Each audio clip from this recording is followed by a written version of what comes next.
নারীর জন্য জান্নাতে যাওয়া খুব সহজ। তার এক পা, নারীর এক পা জান্নাতে এমনি ঢুকে আছে। আর কিছু কাজ করলে, 4টা কাজ করলে বাকি পাটাও জান্নাতে ঢুকাই দিবে কে?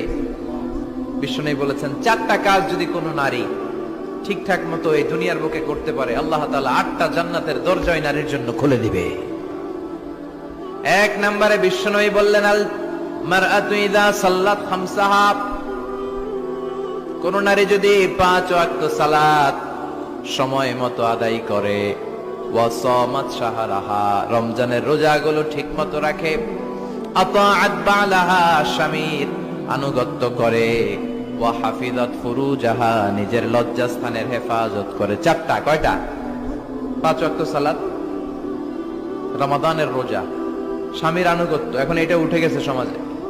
কে কার উপর ডমিনেটিং করবে এই নিয়ে গুতাগুতি আছে না নাই? কে বড় হবে, কে মশারি